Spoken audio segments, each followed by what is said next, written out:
வணக்கம். ஜெம் செய்திகளுக்காக நான் அரசு. இந்திய நேரப்படி காலை 8:30 மணி செய்திகள். முதலில் ஜெம் தலைப்புச் செய்திகளை காணலாம். பிரான்ஸ் அதிபர் மேக்ரோன் உடனான சந்திப்பு விதிவிலக்குரிய வகையில் மிகச்சிறந்த பலனை தந்துள்ளது. பிரதமர் நரேந்திர மோடி புகழாரம். முதலமைச்சர் விஜய் மனைவி சங்கீதா தொடர்ந்த விவாகரத்து வழக்கு மீண்டும் விசாரணைக்கு வருகிறது. செங்கல்பட்டு குடும்ப நல நீதிமன்றத்தில் இன்று விசாரணை. அதிமுகவிற்கு துரோகம் செய்துள்ளார் எடப்பாடி பழனிசாமி. அமைச்சர் ஆதவ அர்ஜுனா குற்றச்சாட்டு. ஒப்பந்தம் கையெழுத்தானவுடன் எண்ணெய் மீண்டும் தடையின்றி பாயும். அமெரிக்க அதிபர் டொனால்டு ட்ரம்ப் அறிவிப்பு. மகளிர் 20 ஓவர் உலகக்கோப்பை கிரிக்கெட் தொடரின் 6வது போட்டி. பாகிஸ்தானை வீழ்த்தி இந்திய அணி அபார வெற்றி. இனி விரிவான செய்திகளை காணலாம். பிரான்ஸ் அதிபர் மேக்ரோன் உடனான சந்திப்பு விதிவிலக்கிற்குரிய வகையில் மிக சிறந்த பலனை தந்துள்ளதாக பிரதமர் நரேந்திர மோடி தெரிவித்துள்ளார். பிரான்சில் நடைபெற்ற பாரத் இன்னோவேஸ்ட் 2026 என்ற கண்டுபிடிப்பு மற்றும் புத்தொழில் மாநாட்டு குறித்து பிரதமர் நரேந்திர மோடி தனது சமூக வலைதள பக்கத்தில் பதிவிட்டுள்ளார். அதில் தன் நண்பரும் பிரான்ஸ் அதிபருமான மேக்ரோன் உடனான சந்திப்பு விதிவிலக்கிற்குரிய வகையில் மிக சிறந்த பலனை தந்துள்ளதாக தெரிவித்தார். நமது இரு நாடுகளுக்கு இடையே நீண்ட காலமாக நிலவி வரும் நட்புறவின் அடிப்படையில் நமது உறவை விதிவிலக்கான விரிவான மூலோபாய கூட்டாண்மை என்ற நிலைக்கு உயர்த்த நாங்கள் முடிவு செய்துள்ளதாக கூறினார். பாதுகாப்பு, தொழில்நுட்பம், விண்வெளி பாதுகாப்பு பணிகள், பயங்கரவாத எதிர்ப்பு கண்டுபிடிப்புகள் உள்ளிட்ட முக்கிய துறைகளில் நமது ஒத்துழைப்பை மேலும் ஆழப்படுத்துவதற்கான வழிகள் குறித்து தங்களது விவாதங்கள் அமைந்திருந்ததாக தெரிவித்தார். முதலமைச்சர் விஜய் மனைவி சங்கீதா தொடர்ந்த விவாகரத்து வழக்கு இன்று மீண்டும் விசாரணைக்கு வரவுள்ளது. தவேக தலைவரும் முதலமைச்சருமான விஜய்க்கும் அவரது மனைவி சங்கீதாவிற்கும் இடையே கருத்து வேறுபாடு ஏற்பட்டதாக தெரிகிறது. இதனால் சங்கீதா விவாகரத்து கோரி செங்கல்பட்டு குடும்ப நல நீதிமன்றத்தில் மனு தாக்கல் செய்தார். இந்த மனுவை விசாரித்த செங்கல்பட்டு குடும்ப நல நீதிமன்றம் வழக்கை கடந்த ஏப்ரல் மாதம் 20ஆம் தேதிக்கு தள்ளி வைத்தது. அன்றைய தினம் விஜய், சங்கீதா இருவரும் நேரில் ஆஜராகவில்லை. அவர்களது வக்கீல்கள் மட்டும் ஆஜரானார்கள். இதன் காரணமாக இந்த வழக்கின் விசாரணை ஜூன் 15ஆம் தேதி இன்று ஒத்திவைக்கப்பட்டது. இதன்படி முதலமைச்சர் விஜய் சங்கீதா விவாகரத்து வழக்கு இன்று மீண்டும் விசாரணைக்கு வரவுள்ளது. விஜய் முதலமைச்சரான பிறகு முதல் முறையாக இந்த வழக்கு விசாரணைக்கு வரவுள்ளதால் அவர் நேரில் ஆஜர் ஆவாரா என்ற எதிர்பார்ப்பு ஏற்பட்டுள்ளது. 30 நாட்களிலேயே 30 ஆண்டுகால திமுக ஆட்சியில் செய்யாததை தங்கள் தலைவர் விஜய் செய்துள்ளதாக அமைச்சர் ஆதவ அர்ஜுனா தெரிவித்துள்ளார். செங்கல்பட்டு மாவட்டம் மதுராந்தகத்தில் நடைபெற்ற தமிழக வெற்றி கழகத்தின் மாற்றுக் கட்சியினர் இணையம் நிகழ்ச்சியில் அமைச்சர் ஆதவ அர்ஜுனா கலந்து கொண்டு உரையாற்றினார். அப்போது அதிமுகவிற்கு எடப்பாடி பழனிசாமி துரோகம் செய்துள்ளதாக குற்றம் சாட்டினார். அதிமுக என்னும் கப்பல் மூழ்கவில்லை, அதனை விஜய் மூழ்கவிட மாட்டார் என்று கூறினார். மேலும் அதிமுகவும் திமுகவும் ஒன்றாகிவிட்டன என தெரிவித்தார். மேலும் 30 நாட்களிலேயே 30 ஆண்டுகால திமுக ஆட்சியில் செய்யாத காரியங்களை தங்கள் தலைவர் விஜய் செய்துள்ளதாக கூறினார். எனவே எப்போது தேர்தல் வந்தாலும் சந்திக்க தவேக தயாராக உள்ளதாக தெரிவித்தார். ஒப்பந்தம் கையெழுத்தானவுடன் எண்ணெய் மீண்டும் தடையின்றி பாயும் என அமெரிக்க அதிபர் டொனால்டு ட்ரம்ப் தெரிவித்துள்ளார். ஈரான் அமெரிக்கா போர் ஒப்பந்தம் குறித்து அதிபர் டொனால்டு ட்ரம்ப் தனது ட்ரூத் சோஷியல் வலைதள பக்கத்தில் பதிவிட்டுள்ளார். அதில் இந்த மாபெரும் ஒப்பந்தம் ஒட்டுமொத்த பிராந்தியத்திற்கும் அமைதியையும் பாதுகாப்பையும் கொண்டு வரும் என தெரிவித்தார். ஈரானுடன் அமைதியை ஏற்படுத்த பல அதிபர்கள் முயன்றனர், ஆனால் தனக்கு முன் அவர்கள் அனைவரும் தோல்வியே தழுவினர். எனவே வரும் வெள்ளிக்கிழமை ஒப்பந்தம் கையெழுத்தானவுடன் கன்னிவெடிகளை அகற்றுவதற்கான நீரிணை திறக்கப்படுவதன் மூலம் இந்த பிராந்தியத்திற்கு உலகிற்கும் இரு முனைகளிலும் எண்ணெய் மீண்டும் தடையின்றி பாயும் என தெரிவித்தார். மகளிர் 20 ஓவர் உலகக்கோப்பை கிரிக்கெட் தொடரின் 6வது போட்டியில் பாகிஸ்தானை வீழ்த்தி இந்திய அணி அபார வெற்றி பெற்றுள்ளது. பர்மிங்காமில் மகளிர் 20 ஓவர் உலகக்கோப்பை கிரிக்கெட் தொடரின் 6வது போட்டி நடைபெற்றது. இந்த போட்டியில் இந்தியா மற்றும் பாகிஸ்தான் அணிகள் மோதின. டாஸ் வென்ற இந்திய அணி முதலில் பேட்டிங் தேர்வு செய்து 20 ஓவர்களில் 6 விக்கெட் இழப்பிற்கு 170 ரன்கள் எடுத்தது. இதில் மிகவும் சிறப்பாக விளையாடிய ஸ்மிருதி மந்தனா 68 ரன்களும், ஹர்மன் பிரீத்தி கவுர் 36 ரன்களும் எடுத்தனர். இதையடுத்து 171 ரன்கள் எடுத்தால் வெற்றி என்ற இலக்குடன் களமிறங்கிய பாகிஸ்தான் அணி 17 ஓவர்களில் 106 ரன்கள் மட்டுமே எடுத்து ஆல் அவுட் ஆனது. இதன் மூலம் இந்திய அணி 64 ரன்கள் வித்தியாசத்தில் அபார வெற்றி பெற்றது. தமிழக வெற்றி கழகம் வேடந்தாங்கல் சரணாலயம் போன்றது என்றும் அதற்கு யார் வேண்டுமானாலும் வரலாம் என்றும் அமைச்சர் ராஜ்மோகன் தெரிவித்துள்ளார். மதுரை மாவட்டம் திருப்பரங்குன்றம் அடுத்துள்ள ஆஸ்டின்பட்டி பிடிஆர் பொறியியல் கல்லூரியில் உள்ள அரசு மாதிரி உண்டு உறைவிடை பள்ளியில் அமைச்சர் ராஜ்மோகன் மாணவர்களுடன் கலந்துரையாடினார். முன்னதாக மாணவர்கள் அமைச்சருக்கு சிலம்பம் சுற்றியும் பறையடித்தும் வரவேற்பு அளித்தனர். அப்போது நடிகர் ராகவா லாரன்ஸ் தாவேகாவில் இணைந்து திருச்சியில் போட்டியிடுவாரா என்று செய்தியாளர்கள் வினவினர். அதற்கு பதிலளித்த அவர், பள்ளி வளாகங்களில் அரசியல் பேசுவதில்லை என தெரிவித்தார். தாவேகா ஒரு வேடந்தாங்கல் சரணாலயம் போன்றது என்றும் அதற்கு யார் வேண்டுமானாலும் வரலாம் என்றும் தெரிவித்தார். மேகதாது அணை விவகாரத்தில் தமிழகத்தின் உரிமையை பாதுகாக்க முதல்வர் உரிய நடவடிக்கை எடுப்பார் என்று அமைச்சர் வினோத் தெரிவித்துள்ளார். மயிலாடுதுறையில் தருமபுரம் ஆதீனத்தை தமிழக வேளாண் மற்றும் உழவர் நலத்துறை அமைச்சர் வினோத் சந்தித்து ஆசி பெற்றார். பின்னர் ஆதீன கர்த்தருடன் கலந்துரையாடினார். அப்போது கும்பகோண மகாமக விழாவை சிறப்பாக நடத்த அரசு நடவடிக்கை எடுக்க வேண்டும் என்றும், மயிலாடுதுறை மாவட்டத்தில் வேளாண் கல்லூரி அமைக்க அனுமதி வழங்க வேண்டும் என்றும் தருமபுரம் ஆதீன கர்த்தர் கோரிக்கை விடுத்தார். பின்னர் செய்தியாளர்களிடம் பேசிய அமைச்சர் வினோத், மயிலாடுதுறையில் வேளாண் கல்லூரி அமைப்பது குறித்து முதல்வரின் கவனத்திற்கு கொண்டு செல்லப்படும் என்றார். மேகதாது அணை விவகாரத்தில் தமிழகத்தின் உரிமையை பாதுகாக்க முதல்வர் உரிய நடவடிக்கை எடுப்பார் என்றும், உர விலை குறிப்பு தொடர்பாக மத்திய அரசிடம் வலியுறுத்தப்படும் என்றும் கூறினார். அதெல்லாம் நீர்வளத்துறை அமைச்சர் சொல்லுவாங்க சார். நீங்க வேளாண்மை துறை சொன்னதான் இதை கேளுங்க சார். ஒழுங்கு விற்பனை கூட்டத்துல கடந்த ஆண்டு 1590 மெட்ரிக் டன் வந்து பச்சை பயிர் கொண்டு பண்ணிருக்காங்க. இந்த வருஷம் வந்து மொத்த இலக்கே வந்து 190 மெட்ரிக் டன் தான் கொடுத்துருக்காங்க. இப்போ கடந்த ஆண்டே வந்து ஒரு பற்றாக்குறையா தான் இருந்துச்சு. விவசாயிகள் வந்து தனியார் கிட்ட வந்து குடிப்பணிகளா இருந்துச்சு. இப்ப வெறும் 190 டன்னும் போது நிறைய விவசாயிகள் வீட்டுல வச்சுட்டு காத்துட்டு இருக்காங்க. அந்த இலக்கை உயர்த்தி தரத்துக்கு மத்திய அரசு வழிவகுக்கிறோம். அது என்ன மாதிரி இருக்கு? இல்ல சார், நாங்க எங்களோட வேளாண்மை துறை சார்பா வந்து அந்த கொள்முதல் பண்றதுக்கான நாங்க ஆலோசனை கூட்டம் நடத்திக்கிட்டு இருக்கோம். விரைவில் அதையும் நாங்க முதல்வரும் நாங்களும் சொல்றோம்.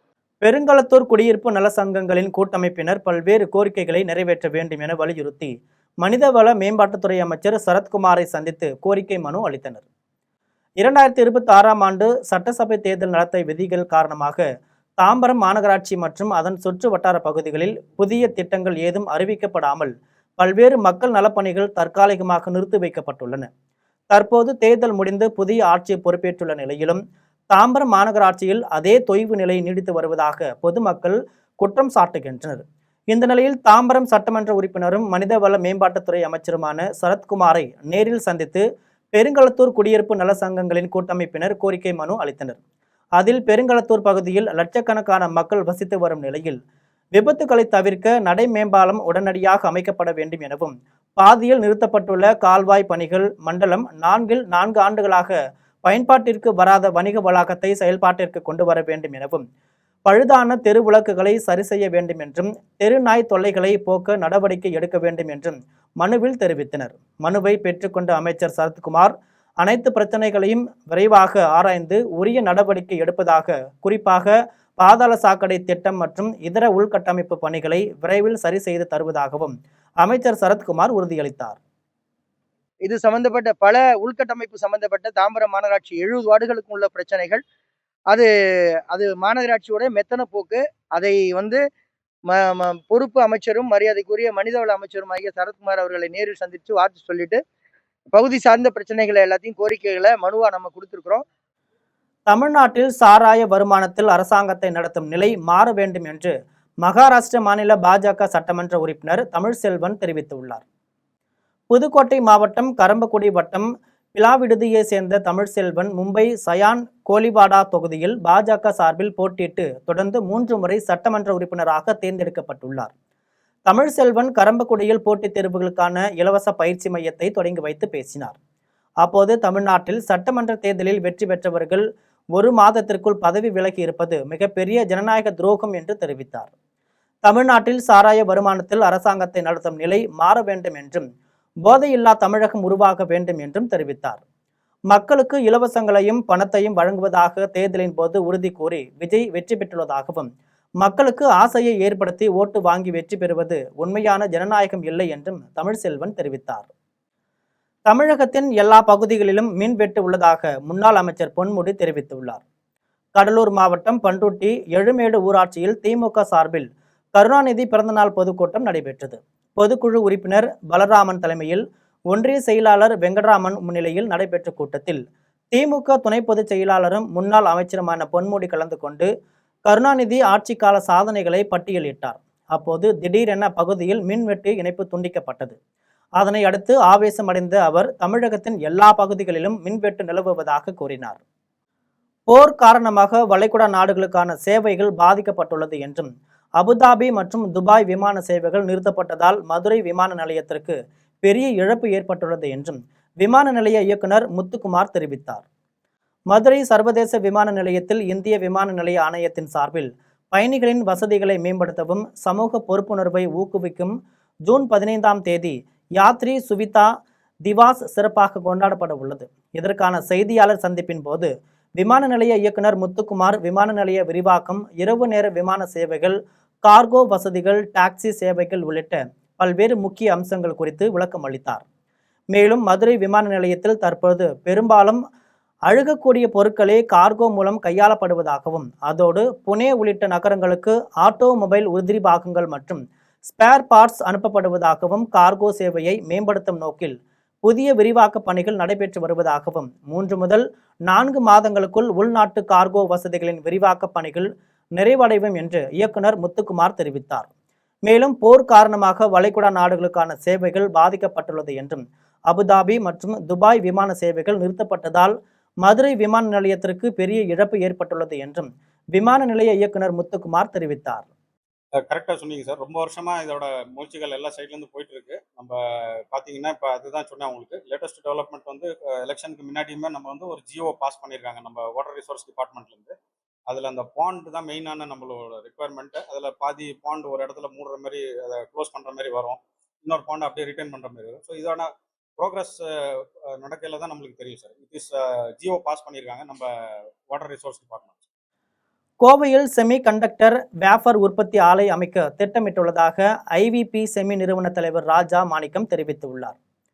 குமரகுரு கல்வி நிறுவனங்களின் பட்டமளிப்பு விழாவில் ஐவிபி செமி நிறுவன தலைவர் ராஜா மாணிக்கம் கலந்து கொண்டு உரையாற்றினார். அப்போது பொறியியல் பட்டம் பெறும் இளைஞர்கள் இந்தியாவின் செமி கண்டக்டர் புரட்சிக்கு முன்னோடிகளாக திகழ வேண்டும் என்று வலியுறுத்தினார். செமி கண்டக்டர்கள் இன்று ஒரு ஆடம்பர பொருளாக இல்லாமல் சாலைகள் மற்றும் ரயில்வே போன்ற அடிப்படை தேசிய உள்கட்டமைப்பாக மாறி உள்ளதாக குறிப்பிட்டார். உலகளாவிய செமி கண்டக்டர் சந்தை 1 லட்சம் கோடி அமெரிக்க டாலர் மதிப்பை எட்டியுள்ளதாக கூறிய அவர், இந்தியாவின் பங்களிப்பு இல்லாமல் இந்த இலக்கை அடைய முடியாது என்றார். குடும்பத்துடன் அமர்ந்து உண்ணும் வீட்டு சாப்பாடு என்பது அன்பும் ஆரோக்கியமும் நிறைந்ததாக இருக்க வேண்டும் என நடிகை கீர்த்தி சுரேஷ் தெரிவித்துள்ளார். கோவையில் பியோனா சூரியகாந்தி சமையல் எண்ணெய் அறிமுக விழாவில் நடிகை கீர்த்தி சுரேஷ் பங்கேற்றார். இதில் தமிழ்நாடு முழுவதிலும் இருந்து வணிகர்கள் கலந்து கொண்டனர். முன்னதாக செய்தியாளர்கள் சந்திப்பில் பேசிய கீர்த்தி சுரேஷ் தாம் இந்த சமையல் எண்ணெயின் விளம்பர தூதராக உள்ளதாக தெரிவித்தார். குடும்பத்துடன் அமர்ந்து உண்ணும் வீட்டு சாப்பாடு என்பது அன்பும் ஆரோக்கியமும் நிறைந்ததாக இருக்க வேண்டும் என்றும் தெரிவித்தார். சேலத்தில் நடைபெற்ற திமுக இளைஞர்களின் ஜென்சி கூட்டத்தில் சமூக வலைதளங்களில் பரவும் தவறான தகவல்கள் மற்றும் பொய்யான பரப்புரைகளை உணர்ந்து அவற்றுக்கு தகுந்த ஆதாரங்களுடன் பதிலளிக்க வேண்டும் என அறிவுறுத்தப்பட்டது. சேலம் மாவட்டம் நெய்க்காரப்பட்டியில் திமுக சார்பில் இளைஞர்கள் ஜென்சி கூட்டம் நடைபெற்றது. இதில் சேலம் மாநகராட்சி மேயர் ராமச்சந்திரன் உள்ளிட்ட நிர்வாகிகள், ஏராளமான இளைஞர்கள் கலந்து கொண்டனர். கூட்டத்தில் பேச்சாளர்கள் பேசியபோது இளைஞர்கள் அரசியல் மற்றும் சமூக விழிப்புணர்வுடன் செயல்பட வேண்டியதன் அவசியத்தை வலியுறுத்தினர். அவர்கள் சமூக வலைத்தளங்களில் பரவும் தவறான தகவல்கள் மற்றும் பொய்யான பரப்புரைகளை உணர்ந்து அவற்றுக்கு தகுந்த ஆதாரங்களுடன் பதிலளிக்க வேண்டும் என அறிவுறுத்தினர். மேலும் பொதுமக்களுக்கு உண்மையான தகவல்களை விரைவாகவும் கண்ணியமான முறையிலும் கொண்டு சேர்ப்பதில் இளைஞர்கள் முக்கிய பங்கு வகிக்க வேண்டும் என்று கூறினார். இன்னைக்கு சிஎம்ஆ இருக்கிற நடிகர் விஜய் நான் பார்த்து நான் ஒரே ஒரு கொஸ்டின் மட்டும் கேட்கிறேன். இதுக்கு முன்னாடி நீங்க நடிச்ச படத்தை எல்லாம் கொஞ்சம் எடுத்து பாருங்க. அந்த படத்துல நீங்க ஜூஸ் குடிச்சீங்களா, இல்ல பால் டப்பா வச்சு பாலை குடிச்சீங்களா, இல்ல வேற என்னத்தை குடிச்சீங்க அப்படிங்கறத நீங்களே பாருங்க. அப்பதான் தெரியும் உங்களை பார்த்து இளைஞர்கள் எந்த அளவுக்கு இன்னைக்கு மாறிட்டாங்க அப்படின்னு. கெட்டவாக்கம் ஊராட்சியில் முதலமைச்சர் பிறந்தநாள் விழாவை முன்னிட்டு கட்சி கொடியேற்றப்பட்டு ஏழை எளிய மக்களுக்கு அன்னதானம் மற்றும் நலத்திட்ட உதவிகள் வழங்கப்பட்டது. காஞ்சிபுரம் மாவட்டம் வாலாஜாபாத் மேற்கு ஒன்றியம் கெட்டவாக்கம் ஊராட்சியில் வெளிநாடு வாழ் தமிழர் நலத்துறை அமைச்சரும் தென்னரசு ஆணைக்கு இணங்க தமிழக முதலமைச்சர் ஜோசப் விஜய் பிறந்தநாளை முன்னிட்டு கிளை செயலாளர் வீரமணி ஏற்பாட்டில் நீர்மோர் பந்தல் திறப்பு மற்றும் தமிழக வெற்றிக்காக கொடியேற்று விழா நடைபெற்றது. அறுசுவை உணவான பிரியாணி வழங்கும் விழாவிற்கு சிறப்பு அழைப்பாளராக வாலாஜாபாத் ஒன்றிய செயலாளர் ஆல்பர்ட் மற்றும் மாவட்ட மகளிர் அணி செயலாளர் கற்பகம் கலந்து கொண்டு நீர்மோர் பந்தலை திறந்து வைத்தனர். மேலும் ஏழை எளிய மக்களுக்கு அறுசுவை உணவாக பிரியாணி வழங்கப்பட்டு நலத்திட்ட உதவிகள் வழங்கப்பட்டன. இந்நிகழ்வில் கிளைக்கழக நிர்வாகிகள் பிரதாப், சக்திவேல், கணபதி, முருகன் உள்ளிட்ட தமிழக வெற்றி கழகத்தின் நிர்வாகிகள், தொண்டர்கள், உறுப்பினர்கள் கலந்து கொண்டனர். குடியாத்தத்தில் குருதி கொடையாளர்கள் மற்றும் சேவை அறக்கட்டளையின் சார்பாக உலக குருதி கொடையாளர் தினத்தை முன்னிட்டு இரத்த தான முகாம் நடைபெற்றது. உலக இரத்த தான தினத்தை முன்னிட்டு வேலூர் மாவட்டம் குடியாத்தம் குருதி கொடையாளர்கள் மற்றும் சேவை அறக்கட்டளையின் சார்பில் குடியாத்தம் அரசு தலைமை மருத்துவமனையில் இரத்த தான முகாம் நடைபெற்றது. முகாமில் அகில பாரத் மக்கள் சக்தி இயக்க நிறுவனர் கார்த்திக் கலந்து கொண்டு முகாமினை தொடங்கி வைத்தார். முகாமில் 50க்கும் மேற்பட்ட கொடையாளர்கள் பங்கேற்று இரத்த தானம் வழங்கினார். அதன் பின்னர் இரத்த வங்கி சார்பில் இரத்தம் வழங்கியவர்களுக்கு சால்வை அணிவித்து சான்றிதழ் வழங்கி கௌரவிக்கப்பட்டது. அதனையடுத்து மரக்கன்றுகள் வழங்கப்பட்டது. இதில் குருதி கொடையாளர்கள் சேவை அறக்கட்டளை நிறுவனர் டெல்லி பாபு, நெசவாளர் அணி மாவட்ட தலைவர் விஜயகுமார் மற்றும் நிர்வாகிகள் சதீஷ்குமார், சரத்குமார், ஜெய்சங்கர், ஹரிஹரன், ராஜா, ராமமூர்த்தி உள்ளிட்ட நிர்வாகிகள் பலர் கலந்து கொண்டனர். பரந்தூரில் தமிழக வெற்றி கழகத்தின் ஆலோசனை கூட்டம் தனியார் திருமண மண்டபத்தில் நடைபெற்றது. காஞ்சிபுரம் மாவட்டம் பரந்தூரில் உள்ள தனியார் திருமண மண்டபத்தில் தமிழக வெற்றி கழகத்தின் ஆலோசனை அமைச்சர் தென்னரசு தலைமையில் நடைபெற்றது. இந்த கூட்டத்தில் வரவிருக்கும் உள்ளாட்சி தேர்தலில் வெற்றி பெற மேற்கொள்ள வேண்டிய பணிகள், உறுப்பினர் சேர்க்கை மற்றும் நிர்வாகிகளின் ஒருங்கிணைப்பு குறித்து ஆலோசிக்கப்பட்டது. நிர்வாகிகள் அனைவரும் மாவட்ட, ஒன்றிய மற்றும் நகர பொறுப்பாளர்களின் வழிகாட்டுதலின்படி செயல்பட வேண்டும் என வலியுறுத்தப்பட்டது. இந்த நிகழ்ச்சியில் சட்டமன்ற உறுப்பினர் முனிரத்தினம் உள்ளிட்ட கட்சி நிர்வாகிகள் மற்றும் மகளிர் அணி உறுப்பினர்கள் கலந்து கொண்டனர். இக்கூட்டத்தின் முடிவில் உத்திரமேரூர் மத்திய கிழக்கு செயலாளர் உதயகுமாரின் வாகனத்தில் தாவேக கொடியை அமைச்சர் தென்னரசு பொருத்தி வைத்தார். மாங்காட்டில் கோடை வெப்பத்தை தணிக்கும் வகையில் நீர்மோர் பந்தல் திறப்பு விழா நடைபெற்றது. காஞ்சிபுரம் மாவட்டம் மாங்காட்டில் கோடை வெப்பத்தை தணிக்கும் வகையில் நகர செயலாளர் லயன் சந்திரமோகன் தலைமையில் நீர்மோர் பந்தல் திறப்பு விழா நடைபெற்றது. இவ்விழாவில் கலந்து கொண்ட பொதுமக்களுக்கு நீர்மோர், நுங்கு, இளநீர், தர்பூசணி உள்ளிட்ட உணவுப் பொருட்கள் வழங்கப்பட்டது. இந்த நிகழ்ச்சியின் மூலம் 1000க்கும் மேற்பட்டோர் பயன் அடைந்தனர். இந்நிகழ்ச்சியில் கட்சி நிர்வாகிகள் மற்றும் தொண்டர்கள் பங்கேற்றனர். திருப்பூர் மாவட்டம் தாராபுரத்தில் போக்குவரத்து தொழிலாளர்கள் வெற்றி சங்க பேரவை அலுவலகம் திறக்கப்பட்டுள்ளது. தாராபுரம் உடுமலை சாலையில் அரசு போக்குவரத்து கழக பணிமனை எதிரே வெற்றி சங்க பேரவையின் புதிய அலுவலகம் திறக்கப்பட்டுள்ளது. சங்கத்தின் நிறுவனரும் மாநில பொதுச் செயலாளருமான மணிகண்டன் அலுவலகத்தை திறந்து வைத்தார். மாநில பொறுப்பாளர் பிரகாஷ், கிளை செயலாளர் கருப்புசாமி, கிளை தலைவர் மணிகண்டன் ஆகியோர் முன்னிலை வகித்தனர். இந்த சங்கத்தை தமிழக வெற்றி கழகத்துடன் இணைப்பதற்கான பேச்சு நடைபெற்று வருவதாகவும், விரைவில் தாவேக தலைவர் ஜோசப் விஜயை சந்தித்து இதற்கான ஏற்பாடுகளை செய்ய உள்ளதாகவும் மணிகண்டன் தெரிவித்தார். பெண் ஒருவருக்கு இளைஞர்கள் தொல்லை கொடுத்ததை அடுத்து நிலைமையை உடனடியாக கட்டுப்பாட்டுக்குள் கொண்டு வந்து நடவடிக்கை எடுத்த செங்கப்பெண் சிறப்பு குழுவினருக்கு பொதுமக்கள் பாராட்டு தெரிவித்து வருகின்றனர். விருதுநகர் மாவட்டம் சிவகாசி அருகே ஏவிடி தெருவில் இளைஞர்கள் பெண் ஒருவருக்கு தொல்லை கொடுத்து பொதுமக்களுக்கு இடையூறு விளைவித்ததாக குற்றச்சாட்டு இருந்தது. இந்த சம்பவம் தொடர்பாக கிடைத்த தகவலின் பேரில் ரோந்து பணியில் இருந்த செங்கப்பெண் சிறப்பு குழுவினர் சம்பவ இடத்திற்கு விரைந்தனர். அப்போது காவல்துறையினரை கண்டதும் தப்பி ஓட முயன்ற 3 பேரையும் துரத்தி சென்று மடக்கி பிடித்து காவல் நிலையத்திற்கு அழைத்து சென்றனர். விசாரணையில் சிவகாசியை சேர்ந்த குள்ளமணி, செண்பக பாண்டி, மகேந்திரன் என தெரிய வந்தது. இது தொடர்பாக காவல்துறையினர் வழக்கு பதிவு செய்து தொடர்ந்து விசாரணை நடத்தி வருகின்றனர். வாழப்பாடியில் 75 ஆண்டுகளுக்கு பிறகு புதிய பேருந்து சேவை தொடங்கப்பட்டதால் மலைவாழ் மக்கள் மகிழ்ச்சி அடைந்துள்ளனர். சேலம் மாவட்டம் கருமந்துறையை அடுத்த தலக்கரை, பாச்சாடு மலை கிராமங்களுக்கு 75 ஆண்டுகளுக்கு பிறகு புதிய பேருந்து சேவை தொடங்கப்பட்டதால் மலைவாழ் மக்கள் மகிழ்ச்சி அடைந்துள்ளனர். போக்குவரத்து துறை அமைச்சர் தமிழன் பார்த்திபன் மாவட்ட ஆட்சியர் முன்னிலையில் புதிய பேருந்து வழித்தடத்தை கொடியசைத்து தொடங்கி வைத்தார். போதிய போக்குவரத்து வசதி இல்லாததால் கல்வி, மருத்துவம் உள்ளிட்ட அத்தியாவசிய தேவைகளுக்காக மலைவாழ் மக்கள் பல ஆண்டுகளாக சிரமம் அனுபவித்து வந்தனர். புதிய பேருந்து சேவையால் மாணவர்கள் மற்றும் பொதுமக்களின் நீண்டகால கோரிக்கை நிறைவேறியுள்ளதாக அப்பகுதி மக்கள் தெரிவித்தனர். நிகழ்ச்சியின் போது சாலை, குடிநீர், மின்சாரம் உள்ளிட்ட அடிப்படை வசதிகள் கோரி பொதுமக்கள் அளித்த மனுக்களுக்கு உரிய நடவடிக்கை எடுக்கப்படும் என அமைச்சர் உறுதியளித்தார்.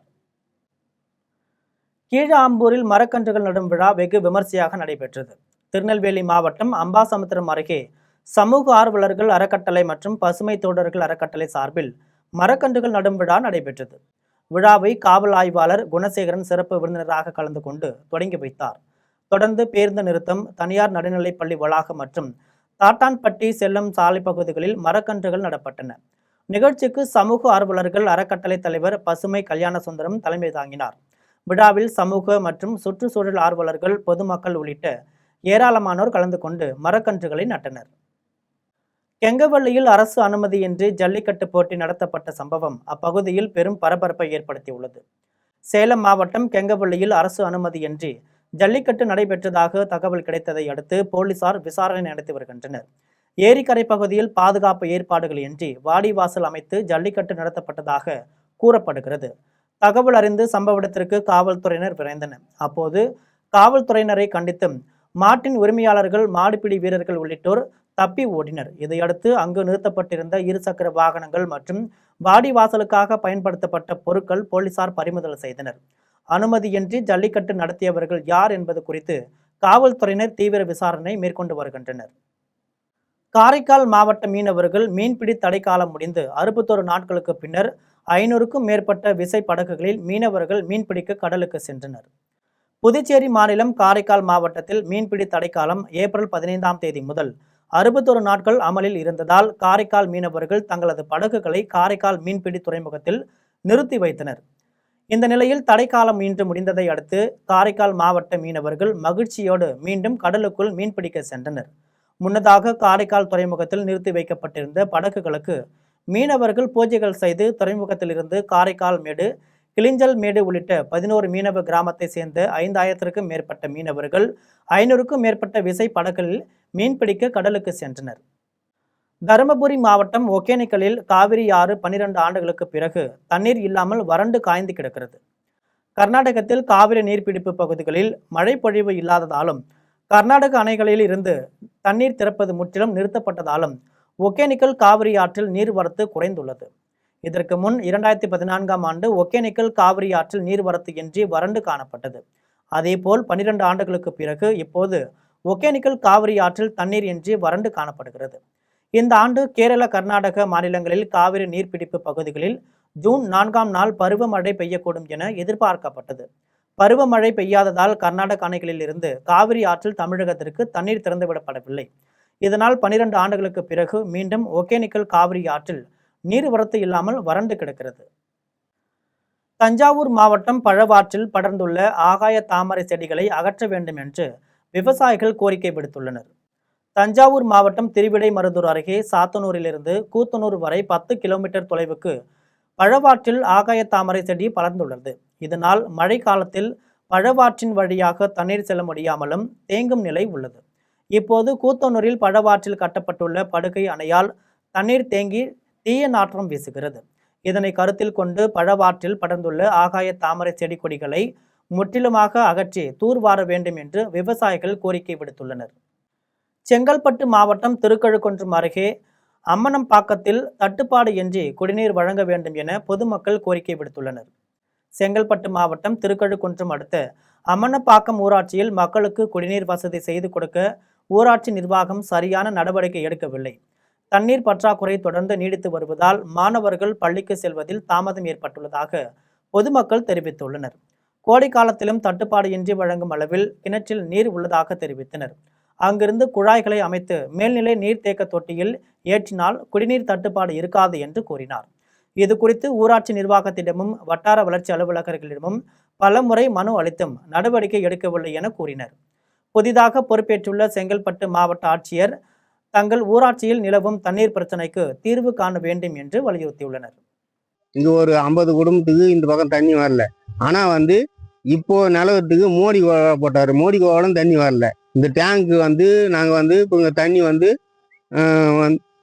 அதில் தான் பிடிக்கிறோம். இந்த குறைஞ்சபட்சம் ஒரு 1000 பேருக்கு மேல இந்த டேங்கில் தான் பிடிக்கிறாங்க. ஆனா அவங்க என்ன சொல்றாங்கன்னா, நான் பட்டா நிலத்துல இருக்குது, நான் தாலுகாத்தில் எழுதி கொடுத்துக்கிறேன், அந்த டேங்கி எடுக்க போறேன் அப்படின்னு அவங்க சொல்றாங்க. அப்போ நாங்கள் தண்ணிக்கு எப்படி என்ன பண்றது?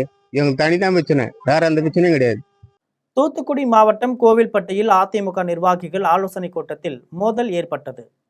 கோவில்பட்டி முன்னாள் சட்டமன்ற உறுப்பினர் கடம்பூர் ராஜு அதிமுகவில் இருந்து விலகி தமிழக வெற்றி கழகத்தில் இணைந்தார்.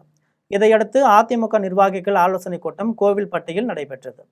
அவைத் தலைவர் பெருமாள் தலைமையில் நடைபெற்ற கூட்டத்தில் கடம்பூர் ராஜுவை கண்டித்து சிலர் பேசினர்.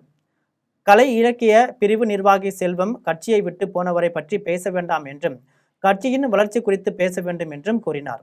இதற்கு எதிர்ப்பு தெரிவித்து சிலர் வாக்குவாதத்தில் ஈடுபட்டனர். செல்வத்தை சட்டையை பிடித்து இழுத்து வெளியே அனுப்ப முயன்றதால் பரபரப்பு ஏற்பட்டது. மூத்த நிர்வாகிகள் எல்லோரையும் அவமதித்தனர். அப்போது மாவட்ட மகளிர் அணி இணை செயலாளர் பிரியா என்பவர் விளாத்திக்குளம் தொகுதியில் கட்சியினர் சரியாக வேலை பார்க்கவில்லை என்று கூறினார். நான்லாம் இந்த கட்சிக்காக எவ்வளோ உழைச்சிருப்பேன்னு தெரியுமா? மனசு கஷ்டப்பட்டு சொல்கிறேன். எங்கே போய் எங்கள் ஆதங்கத்தை சொல்ல? எங்கேயுமே சொல்ல முடியல. எங்கேயும் விடவும் மாட்டேன்றாங்க. உள்ள வச்சே அமுக்கி கொன்று கட்சியை நாசமாக்குறாங்க. கேட்டால் அத்தனை ஒன்றிய நகரம் எல்லாம் கையை வாங்கிட்டு வராங்க. போலீஸ் இன்ஸ்பெக்டர் இருக்காரு, பொறுப்பில் உள்ளவங்க எல்லாம் இருக்காங்க. எல்லாம் போன்னு தள்ளி விடுறாங்க. எங்கே போய் நாங்கள் சொல்கிறது? சென்னையில் பெண்ணுக்கு கவனக்குறைவான சிகிச்சையால் வயிற்றிலேயே குழந்தை இறந்து பிறந்ததை கண்டித்து இந்திய கம்யூனிஸ்ட் கட்சி சார்பில் மருத்துவமனை முன்பு ஆர்ப்பாட்டம் நடைபெற்றது. சென்னை கண்ணகி நகரை சேர்ந்த மிர்சி கர்ப்பம் அடைந்து 9 மாதங்கள் நிறைவடைந்த நிலையில் வயிற்று வலி காரணமாக அரசு மருத்துவமனையில் சேர்ந்தார். கவனக்குறைவான சிகிச்சையின் காரணமாக சேப்பாக்கம் கஸ்தூர்பா மருத்துவமனைக்கு செல்லுமாறு 108 ஆம்புலன்ஸ் மூலம் அனுப்பி வைக்கப்பட்ட நிலையில் குழந்தை வயிற்றிலேயே இறந்து பிறந்தது.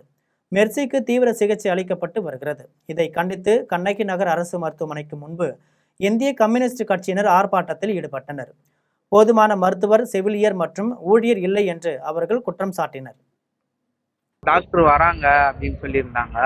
நாங்களும் ஒரு அரை மணி நேரமாக வெயிட் பண்ணோம். அதுக்கப்புறம் டாக்டர் வந்தாங்க. வந்து நைட் என்னம்மா சாப்பிட்ட அப்படின்னு கேட்டு எல்லாமே இது பண்ணி, ஒன்றும் இல்லைம்மா நார்மல் இதுதான். அப்புறம் நோட்டு செக் பண்ணாங்க. உங்களுக்கு வந்து டெலிவரி டைம் வந்து அடுத்த மாதம் 25 தான் இருக்குது, அதனால் ஒன்றும் இது இல்லை, சும்மா நார்மல் இது தான் அப்படின்னு சொல்கிறாங்க. திருப்பத்தூர் மாவட்டம் அண்ணா நகர் பகுதியில் தனியார் பேருந்தும் இருசக்கர வாகனமும் நேருக்கு நேர் மோதிய விபத்தில் தம்பதியர் 2 பலத்த காயமடைந்து அரசு மருத்துவமனையில் அனுமதிக்கப்பட்டுள்ளனர். திருப்பத்தூர் மாவட்டம் அரூர் பேருந்து நிலையத்தில் இருந்து திருப்பத்தூர் நோக்கி இயக்கப்பட்டு வந்த தனியார் பேருந்தை குமாரம்பட்டி பகுதியைச் சேர்ந்த அருணாச்சலம் என்பவர் ஓட்டி வந்தார். பேருந்து அண்ணா நகர் பகுதியில் சென்று கொண்டிருந்த போது அவ்வழியே இருசக்கர வாகனத்தில் வந்த திப்பசமுத்திரம் பகுதியைச் சேர்ந்த ஜாகீர் பாஷா, நஸ்ரின் தம்பதியினர் ஆகியோர் பயணித்த வாகனம் எதிர்பாராத விதமாக பேருந்துடன் மோதியது. இந்த விபத்தில் ஜாகீர் பாஷா மற்றும் நஸ்ரின் ஆகியோர் பலத்த காயமடைந்தனர். அருகில் இருந்த பொதுமக்கள் அவர்களை மீட்டு திருப்பத்தூர் அரசு மருத்துவமனைக்கு அனுப்பி வைத்தனர். அங்கு இருவரும் தீவிர சிகிச்சை பெற்று வருகின்றனர். பின்பு தகவல் அறிந்து சம்பவ இடத்திற்கு வந்த திருப்பத்தூர் நகர காவல்துறையினர் விபத்து தொடர்பாக வழக்கு பதிவு செய்து தீவிர விசாரணை மேற்கொண்டு வருகின்றனர். சங்ககிரி அருகே பழைய இரும்பு கடையில் டீசல் டேங்க் வெடித்து வட மாநில தொழிலாளி உயிரிழந்த சம்பவம் அப்பகுதியில் பரபரப்பை ஏற்படுத்தியுள்ளது. சேலம் மாவட்டம் சங்ககிரி அருகே அக்கமாப்பேட்டை ஆர்கே நகரை சேர்ந்த மணிகண்டன் என்பவர் பழைய இரும்பு கடை நடத்தி வருகிறார். இக்கடையில் பீகார் மாநிலத்தை சேர்ந்த கமலேஷ் பிரசாத் என்பவர் லாரியின் உதிரி பாகங்களை பிரிக்கும் பணியில் இருந்தபோது டீசல் டேங்கை கேஸ் கட்டிங் செய்ததாக கூறப்படுகிறது.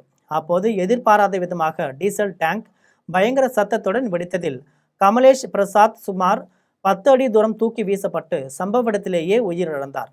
தகவல் அறிந்து சம்பவ இடத்திற்கு விரைந்த சங்ககிரி காவல்துறையினர் உடலை மீட்டு சங்ககிரி அரசு மருத்துவமனைக்கு உடற்கூறாய்விற்காக அனுப்பி வைத்தனர். மேலும் சம்பவம் குறித்து வழக்கு பதிவு செய்து விசாரணை மேற்கொண்டு வருகின்றனர். இச்சம்பவம் அப்பகுதியில் பரபரப்பை ஏற்படுத்தியது. கீழ்பெண்ணாத்தூர் ஸ்ரீ திரௌபதி அம்மன் கோவிலில் தீமிதி திருவிழா வெகு விமர்சையாக நடைபெற்றது.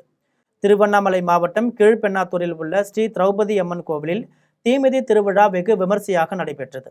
இத்திருவிழா கடந்த மே மாதம் 21ஆம் தேதி கொடியேற்றத்துடன் துவங்கியது. தொடர்ந்து மகாபாரத சொற்பொழிவு மற்றும் நாடக நிகழ்ச்சி உள்ளிட்ட பல்வேறு நிகழ்ச்சிகள் நடைபெற்றன. கடந்த 24 நாட்களாக நடைபெற்று வந்த மகாபாரத இதிகாச திருவிழாவின் இறுதியில் தீமிதி திருவிழா நடைபெற்றது. இதில் ஏராளமான பொதுமக்கள் விரதம் இருந்து தீமிதித்து தங்களின் நேர்த்திக்கடனை செலுத்தினர். இந்நிகழ்ச்சியில் கீழ்பெண்ணாத்தூர் மற்றும் அதன் சுற்று வட்டார பகுதிகளில் இருந்து வந்திருந்த ஏராளமான பக்தர்கள் கலந்து கொண்டு சாமி தரிசனம் செய்தனர். தாராபுரத்தில் ஜீட்ஸ் கிரிக்கெட் அகாடமி சார்பில் நடைபெற்ற கிரிக்கெட் போட்டியில் வெற்றி பெற்ற கோல்டன் ஸ்போர்ட்ஸ் அணிக்கு பரிசு கோப்பையும் பரிசுகளும் வழங்கப்பட்டது. திருப்பூர் மாவட்டம் தாராபுரத்தில் செயல்படும் கிரீன் ஃபீல்ட் இன்டர்நேஷனல் பள்ளி மைதானத்தில் ஜீட்ஸ் கிரிக்கெட் அகாடமி சார்பில் 1ஆம் ஆண்டு டிபிஎல் கிரிக்கெட் தொடர் போட்டிகள் நடைபெற்றது. கிரிக்கெட் போட்டியில் விளையாடுவதற்கு 120க்கும் மேற்பட்ட கிரிக்கெட் வீரர்கள் ஏல முறையில் தேர்ந்தெடுக்கப்பட்டனர். மொத்தம் 6 அணிகளாக பிரிக்கப்பட்டு லீக் மற்றும் நாக் அவுட் சுற்றுகளின் அடிப்படையில் போட்டிகள் விறுவிறுப்பாக நடைபெற்றது. இறுதிப் போட்டியில் கோல்டன் ஸ்போர்ட்ஸ் அணி 5 விக்கெட்டுகள் வித்தியாசத்தில் அபார வெற்றி பெற்றது. இதன் மூலம் ஜீட்ஸ் கிரிக்கெட் அகாடமி நடத்திய 1ஆம் ஆண்டு டிபிஎல் தொடரின் சாம்பியன் பட்டத்தை கோல்டன் ஸ்போர்ட்ஸ் அணி தட்டி சென்றது. போட்டியின் இறுதியில் பரிசளிப்பு விழா நடைபெற்றது. விழாவில் கிரீன்ஃபீல்ட் இன்டர்நேஷனல் பள்ளியின் உடற்கல்வி ஆசிரியரும் ஜீட்ஸ் அகாடமியின் நிறுவனருமான அருண்குமார் கலந்து கொண்டு பேசினார். அப்போது இளைஞர்களின் விளையாட்டு திறனை ஊக்குவிக்கும் வகையில் இதுபோன்ற கிரிக்கெட் தொடர்கள் இனி வரும் ஆண்டுகளில் தொடர்ந்து நடத்தப்படும் என்று தெரிவித்தார். விழாவிற்கான ஏற்பாடுகளை செய்திருந்த வினோதினி அருண்குமார், தாராபுரம் கிரிக்கெட் கிளப்பை சேர்ந்த ராஜா சதாசிவம் ஆகியோர் கலந்து கொண்டு வெற்றி பெற்ற வீரர்களுக்கு பரிசுகளையும் கோப்பைகளையும் வழங்கி சிறப்பித்தனர். இப்போட்டிக்கான திரளான விளையாட்டு ஆர்வலர்களும் பொதுமக்களும் வருகை தந்து வீரர்களை உற்சாகப்படுத்தினர். மீண்டும் ஜெம் தலைப்புச் செய்திகள். பிரான்ஸ் அதிபர் மேக்ரோன் உடனான சந்திப்பு விதிவிலக்குரிய வகையில் மிகச்சிறந்த பலனை தந்துள்ளது. பிரதமர் நரேந்திர மோடி புகழாரம். முதலமைச்சர் விஜய் மனைவி சங்கீதா தொடர்ந்த விவாகரத்து வழக்கு மீண்டும் விசாரணைக்கு வருகிறது. செங்கல்பட்டு குடும்ப நல நீதிமன்றத்தில் இன்று விசாரணை. அதிமுகவிற்கு துரோகம் செய்துள்ளார் எடப்பாடி பழனிசாமி. அமைச்சர் ஆதவ அர்ஜுனா குற்றச்சாட்டு. ஒப்பந்தம் கையெழுத்தானவுடன் எண்ணெய் மீண்டும் தடையின்றி பாயும். அமெரிக்க அதிபர் டொனால்டு ட்ரம்ப் அறிவிப்பு. மகளிர் 20 ஓவர் உலகக்கோப்பை கிரிக்கெட் தொடரின் 6வது போட்டி. பாகிஸ்தானை வீழ்த்தி இந்திய அணி அபார வெற்றி. இத்துடன் ஜெம் செய்திகள் நிறைவடைகின்றன. மீண்டும் ஜெம் செய்திகள் மதியம் 1:30 மணிக்கு. உடனுக்குடன் செய்திகளை காண gemlive.tv என்ற இணையதளத்தில் இணைந்திருங்கள். நன்றி, வணக்கம்.